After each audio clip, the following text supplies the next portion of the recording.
ஃபைலில் போயிட்டு போயிட்டு CPU 1A எடுத்துக்கலாம். எடுத்துகிட்டு ஓகே கொடுத்துடலாம்.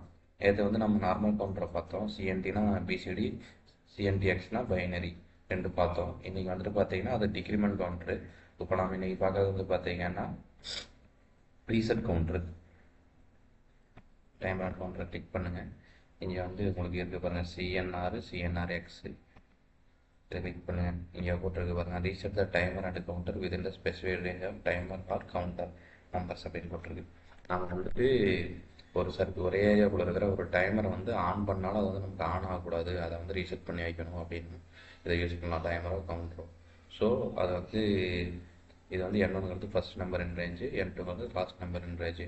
எந்த இப்போ C0ங்கிற கவுண்டர்லேருந்து C10 வரைக்கும் அது வரைக்கும் நீங்கள் இங்கே போட்டுக்கலாம். இதில் வந்துட்டு எத்தனை கவுண்டர் யூஸ் பண்ணிக்கலாம்னா T00 டைமர் வந்து T00 T22 5 வரைக்கும் 250 வரைக்கும். கவுண்டரும் அதே மாதிரி தான் C00 C250 வரைக்கும் யூஸ் பண்ணிக்கலாம். அந்த செகண்ட் நம்பரும் வந்துட்டு அதே தான் யூஸ் பண்ணிக்கலாம். அடுத்து பார்த்தீங்கன்னா இதோட அட்ரஸ் பார்த்தீங்கன்னா CNRங்கிறது BCDக்கு, CNRXங்கிறது பைனரிக்கு. மற்றபடி நார்மலாக இதுலேயே உங்களுக்கு டீட்டெயில்ஸ் கொடுத்துருக்காங்க பாருங்கள். இந்த மாதிரி BCD டைமரெல்லாம் வந்துட்டு ரீசெட் பண்ணுறதுக்கு CNR யூஸ் பண்ணிக்கலாம், பைனரியை யூஸ் பண்ணுறதுக்கு CNRX யூஸ் பண்ணிக்கலாம்.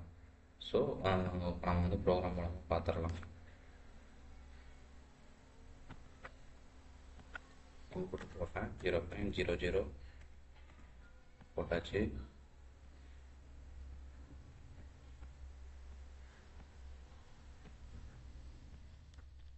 வந்து CNR போட்டேன்.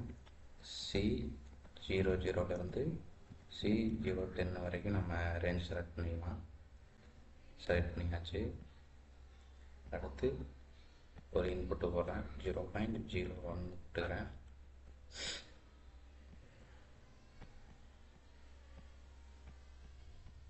இங்கே வந்துட்டு ஒரு டைமர் போடுறதுனா போட்டுக்கலாம், கவுண்டர் போடுறதுனா போட்டுக்கலாம். நான் வந்துட்டு உங்களுக்கு டைமரே போட்டு காட்டுறேன். TIM இது வந்து BCD டைமரு பார்த்தோம்ல ஆல்ரெடி 0. இது வந்து எத்தனை செகண்டு கொடுக்கலாம், 20 செகண்ட் கொடுக்கும். 20னா 2 செகண்டு கொடுத்தாச்சு. இப்போ போய்ட்டு ப்ரோக்ராமில் போய்ட்டு கம்பைல் பண்ணிக்கலாம். சிமுலேஷனில் போய்ட்டு ஒர்க் ஆன்லைன் சிமுலேஷன் போகலாம். சாரி, ஒரு நிமிஷம். நான் இங்கே வந்துட்டு டைமர் அட்ரஸ் கொடுக்கறதுக்கு பதிலாக இங்கே கவுண்டர் கொடுத்துட்டேன். ஸோ இங்கே நம்ம டைமர் இது பண்ணங்காட்டி டைமர் அட்ரஸ் கொடுத்துக்கணும். T00லேருந்து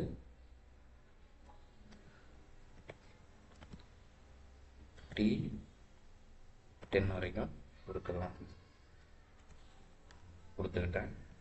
ப்ரோக்ராமில் கம்பைல் பண்ணிவிட்டு நம்ம ஒரு காம்பினேஷன் போய்க்கலாம். நம்ம வந்து இங்கே டைமரை ரீசெட் பண்ணுறதுனா டைமரோட அட்ரஸ் கொடுக்கணும், கவுண்டரை ரீசெட் பண்ணுறதுனா கவுண்டரோட அட்ரஸ் கொடுக்கணும். ஸோ இங்கே 20 செட் பண்ணி வச்சுருக்கோம், 2 செகண்ட் அது இங்கே வந்துருச்சு. ஸோ இப்போ நார்மலாக பாருங்கள், இங்கே வந்துட்டு இந்த இன்னை வந்து டைமரோட இன்னை ஆன் பண்ணுறேன். செகண்ட் இதாக இது உங்களுக்கு ஆன் ஆயிடுச்சு. இதே வந்துட்டு நான் வந்துட்டு இந்த கவுண்டரை வந்து ரீசெட் கவுண்டரை வந்து ஆன் பண்ணுறேன். ரீசெட் கவுண்டர் ஆன் பண்ணோன்னே இது வந்து பல்ஸே கிடச்சி 20 செகண்ட் ஆனாலும் நமக்கு ஆன் ஆகாது. இது வந்துட்டு இங்கே T0 வந்து 220 BCD நம்ம செட் பண்ண வேல்யூக்கு செட் ஆயிடுச்சு. இது வந்துட்டு மீதி மற்ற எல்லா பேட்டும் 999ங்கிற BCD அந்த இது கடைசி ஸ்டெப்புக்கு இதாகிடுச்சு. நம்ம வந்துட்டு அட்ரஸிங்கில் போய்ட்டு மெமரியில் போய் பார்த்துடலாம். மெமரியில் போய்ட்டு இது வந்து டைமரு. ஸோ டைமரில் போய்ட்டு நம்ம ஆன்லைன் போகணும், மானிட்டர் கொடுங்க, கொடுத்துட்டு டைமரு.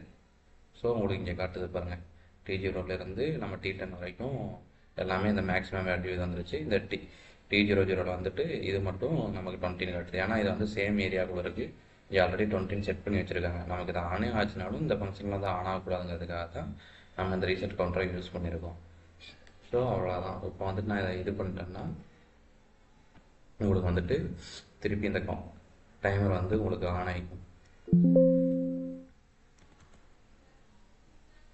ஸோ இது பண்ணிட்டேன். இப்போ பாருங்கள், இங்கே 00 வந்துருச்சு, ஆன் ஆயிடுச்சு. இதுதான் இப்படி வந்து நீங்கள் இருக்கும். இங்கே T00 T10 அப்படி போட்டிங்கன்னா டைமரை ரீசெட் பண்ணிக்கலாம். அதாவது C000 வந்து C10 ஃபஸ்ட்டு போட்ட மாதிரி போட்டிங்கன்னா இங்கே ஒரு கவுண்டரை போட்டு ரீசெட் பண்ணிக்கலாம். சேம் ஏரியாவுக்குள்ள இருக்கிற ஒரு கவுண்டரை ஒரு டைமரை வந்து ரீசெட் பண்ணுறதுக்கு வந்துட்டு இந்த இதை யூஸ் பண்ணிக்கலாம். ஆனே ஆச்சுனாலும் ஆன் ஆகாத ஃபங்க்ஷன் தேவைப்படுற ப்ரோக்ராமில். அவ்வளோதான்.